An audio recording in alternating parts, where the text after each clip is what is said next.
मेरे ख्याल में कोई 12-13 मिनट इनकी मुलाकात चली अंदर, जबकि अदालत ने सिर्फ 10 मिनट तक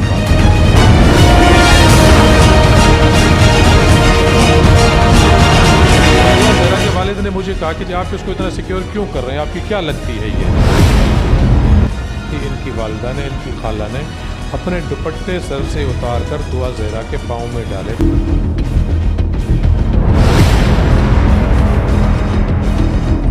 दुआ जहरा के कोई मामू थे या अपना कोई उनके अंकल थे, उन्होंने वीडियो में कहा था कि इंशाल्लाह हम 8 तारीख को जैसी दुआ जहरा आएगी तो हम देखेंगे कि इसको कौन वापस लेकर जाता है, और ये हमारा आखिरी मैसेज है कि हम दुआ जहरा को वापस नहीं चाहते।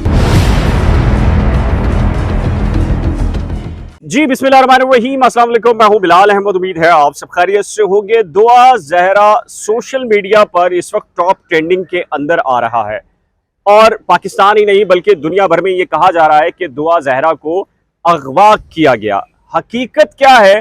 कराची का वो इलाका जो गोल्डन टाउन है, वहां पर वाक़े अल-फलाह थाना और दुआ जहरा जिस स्कूल में ज़ेर तालीम थी यानी कि ब्रिलियंट एकेडमी।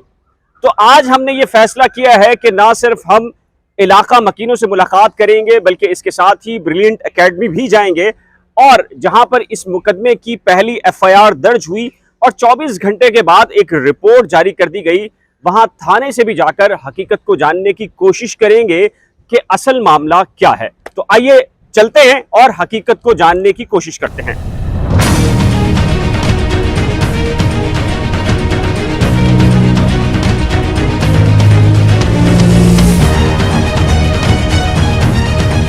दुआ जहरा केस टॉप ट्रेंडिंग में था और इसमें बहुत से यूट्यूबर्स हमारे दोस्त जो थे वो बहुत ज़्यादा एक्टिव थे। इनमें बिलाल अहमद भी एक नाम थे, और बिलाल ने वहाँ पे कुछ स्टोरीज़ की और बिलाल ने बोला यार आप मेरे साथ चलें। तो कुछ इनसाइड इन्फॉर्मेशन तो पहले भी थी मेरे पास, और मेरा दिल तो नहीं कर रहा था जाने का इतनी गर्मी में, लेकिन मैं चला गया इनके साथ और मैंने वहाँ पे खुद भी इन्वेस्टिगेट कर लिया। तमाम हम उन लोगों से मिले, हत्ता कि हम जो दुआ हैं उनके स्कूल भी गए। उसके अलावा जो करीब करीब के जितने भी हमारे वहाँ पर सोर्सेज थी, क्योंकि एज ए जर्नलिस्ट हमारी बहुत सारी सोर्सेज होती हैं, तो उन सोर्सेज से भी मिले। इस तरह इन्वेस्टिगेशन के जितने जितने अलिफ से लेकर ये तक के लोग थे, इनमें सिर्फ पुलिस नहीं और दीगर जो लोग थे उनसे भी मेरी जो जिनसे मेरे ताल्लुक़ वास्ते थे मैं उनके रेफरेंस से मिला, जिनसे बिलाल के ताल्लुक़ वास्ते थे वो अपने रेफरेंस से लेके गए, और हमने एक तफसीली वहाँ पे जाके जो है पूरा विजिट किया। देखिए, मैं बुनियादी तौर पर ये सारी इन्वेस्टिगेशन मैं पर्सनली ये सारी चीज़ें कर चुका था, और लेकिन आपको लेकर जाकर दिखाने का मतलब ये था कि प्रैक्टिकली जाकर लोग देखें तो सही। अब पाकिस्तान नहीं पूरी दुनिया के अंदर प्रोटेस्ट हो रहा है कि दुआ जहरा को किडनैप किया गया, लेकिन किसी को तौफीक नहीं हो रही। वो जो हमदर्दी दिखा रहा है, जो मामलात कर रहा है, ये बात कर रहा है कि वो गोल्डन टाउन जाकर तो देखे। गोल्डन टाउन की गलियों में सैकड़ों ऐसे मोहल्लेदार हैं, उनसे पूछ कर तो देखे। मसाजिद के इमाम्स हों, नमाजी हों, उनसे तो हक़ाइक़ जानने की कोशिश करे। इसके साथ ही स्कूल जाकर तो पूछे तो सही कम से कम कि भाई स्कूल वालों का मौक़िफ़ क्या है दुआ जहरा के बारे में, या उनके पेरेंट्स जो कह रहे हैं वो ठीक भी है या गलत है। फिर जो पुलिस की इन्वेस्टिगेशन है वो क्या दुरुस्त है, गलत है, और क्या इन्फॉर्मेशन है।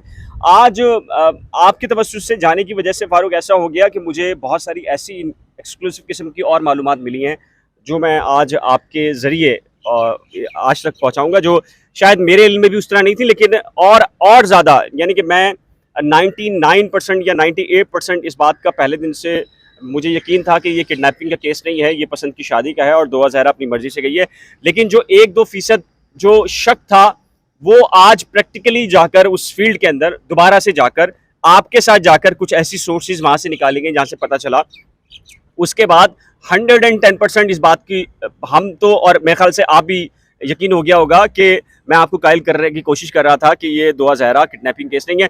मैं वो सारी इन्फॉर्मेशन आपको रखूंगा और आपको बताऊंगा कि वहाँ क्या क्या हुआ, किस किस से मिले, किसने क्या कहा, अहले मोहल्ला ने क्या कहा। आपको गलियों की फुटेजेस, मसाजिद की फुटेजेस, इसके अलावा स्कूल्स की फुटेजेस, थाने के अंदर हम किससे मुलाकात गए, वो सारी फुटेजेस आप ज़रूर देखेंगे लाजमी तौर के ऊपर।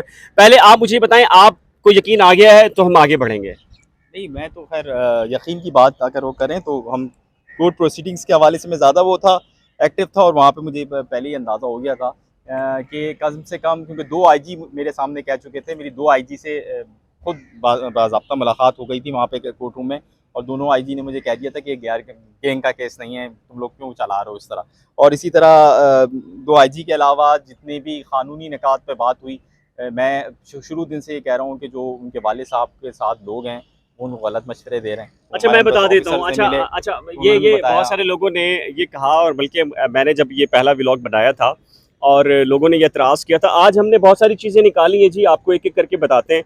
और सॉरी फारूक, मैंने आपको इंटरप्ट किया इसमें। आज ये एक इशू ये आया कि जी अगर दुआ ज़हरा अगर अपना जो टैब है वो साथ ले गई थी तो हिस्ट्री कैसे निकली और उस हिस्ट्री में क्या था।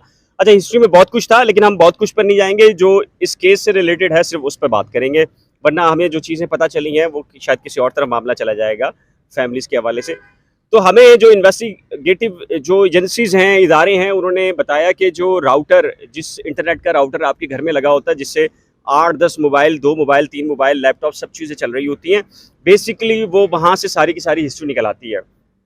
और पुलिस ने नहीं निकाली थी, बल्कि कानून नाफिज करने वाले इदारे, FIA, सब ने मिलकर उस राउटर के ज़रिए जो आईडी थी, आईडी से जो भी चीज़ें निकाली, उससे ही पता चला था कि दुआ ज़हरा ने जाने से एक रात पहले ऑनलाइन, यानी कि शादी कैसे होती है, लव मैरिज कैसे होती है, कोर्ट मैरिज का प्रोसेस कैसे होता है, ये सबको सर्च किया था।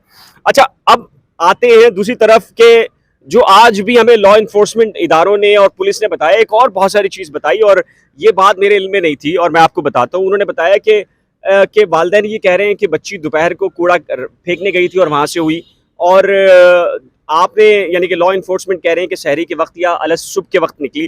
तो 9 मजदूर दुआ ज़हरा के पेरेंट्स के घर, यानी कि 9 मजदूर कुएं की खुदाई कर रहे थे। ये एक्सक्लूसिव किस्म की मालूमात हैं। बोरिंग होता है पानी का। जिस दिन दुआ ज़हरा की किडनैपिंग का वाक़या हुआ है, तो लॉ इन्फोर्समेंट एजेंसीज ने 9 ऐसे मजदूरों से इन्वेस्टिगेशन की और उनको बारी बारी बुलाया और उनसे पूछा कि बताएं कि वो 9 बजे आ गए थे उस वक्त कुएं की खुदाई के लिए, तो 9 बजे से लेकर 2-3 बजे के दरमियान किसी बच्ची को किडनैप होते, घर से निकलते इस वक्त देखा है या नहीं देखा।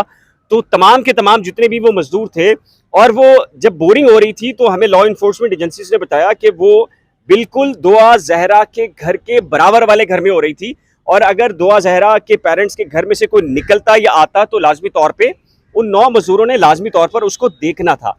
तो अब ये चीज़ हमें नहीं मालूम थी। और फिर इसके बाद जो कानून नाफिज करने वाले टैक्सी के हवाले से कह रहे हैं, वो ये कह रहे हैं कि हमारे पास जो लोकेशंस और जो इन्फॉर्मेशन आई हैं वो बिल्कुल वही हैं जो डे 1 से कानून नाफिज करने वाले इदारों के पास है।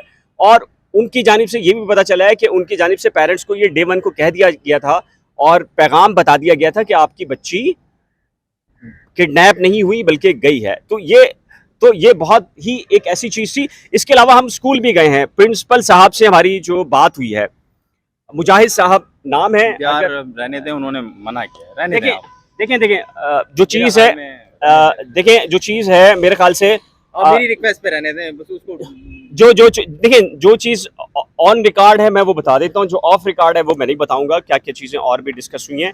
जो ऑन रिकॉर्ड है उन्होंने इस बात की तस्दीक की है कि दुआ ज़हरा उनके स्कूल में ब्रिलियंट एकेडमी, जो कि आप पीछे तस्वीर भी उस स्कूल की देखेंगे, वहाँ सिर्फ 3री जमात तक के लिए आई थी, और उसके बाद से यानी कि 3 साल से दुआ ज़हरा स्कूल नहीं आ रही थी। और यही बात हम कह रहे हैं, जो मैंने पहला व्लॉग बनाया था उसमें भी हमने ये कहा था कि दुआ ज़हरा 3 साल से स्कूल में नहीं थी। उसकी बुनियादी वजह ये थी कि 3 साल से दुआ ज़हरा ज़हीर के साथ PUBG गेम के ऊपर उससे कनेक्टेड में थी, और ये पेरेंट्स को पता चल गया था। और हमें जो अहले मोहल्ला और कुछ और सोर्सेज ने बताया कि मालूम चलने के ऊपर ना सिर्फ मोबाइल छिनवा दिया गया था दुआ ज़हरा का फैमिली ने, बल्कि स्कूल से हटाकर उसे घर पे रखा हुआ था, और स्कूल से उठा के घर पे रखा हुआ था। इसके साथ ही उसको मोबाइल की जगह टैब उसके हवाले कर दिया गया था। तो ये चीज़ें हैं जिसकी वजह से मुझे जो यकीन, यानी कि अगर कह सकते हैं कि 99% था, तो फारूक मुझे 100% हुआ है। और मैं अपने रब का शुक्र अदा करता हूँ कि जो मेरी इन्वेस्टिगेशन डे 1 की थी वो बिल्कुल दुरुस्त साबित हुई है, और एक एक करके वो तमाम तरह हक़ाइक़ सामने आ रहे हैं, जो कि जिनके ऊपर पर्दा डालकर एक कवर अप स्टोरी बनाई गई थी। आप बताएं कि आपने क्या देखा था और बिल्कुल ठीक पाया? मेरा अपना यही था ख्याल कि चीज़ों में थोड़ा सा उनको वो रहना चाहिए था। तो इनकी दरख्वास्त पे मैं या इनके साथ हम लोग एक दूसरे को इनवाइट किया और हम लोग गए। ये अपनी सोर्सेज के साथ से मिले मेरे साथ और मैं अपनी सोर्सेज से मिला। और चीज़ें यही सामने आई कि जो चीज़ है डे वन से हम दोनों ही कह रहे थे वो सही है। और यह अनफॉर्चुनेट है, बहुत बदकिस्मती है हमारी सोसाइटी की कि छोटे बच्चे बच्चियाँ जिनको जितना इनके पास वो वक्त नहीं है उनको ये फैसले करने का, वो ये फैसले कर रहे हैं। और मेहदी काज़मी साहब समेत ऐसे तमाम लोग जो कि इस मामले में इस वक्त शामिल हैं, उनके ऊपर भी जिम्मेदारी है कि वो लोगों को अवेयरनेस दें और लोगों को कोशिश करें कि मुस्तक़बिल में जो हमारी बेटियाँ हैं या हमारे बच्चे हैं, लड़के भी क्यों ना हो, वो इस किस्म के किसी इक़दाम से बाज रहें। और इसके लिए यही हो सकता है कि आप अवेयरनेस करें और आप सोसाइटी को ट्रेन करें। बहुत शुक्रिया।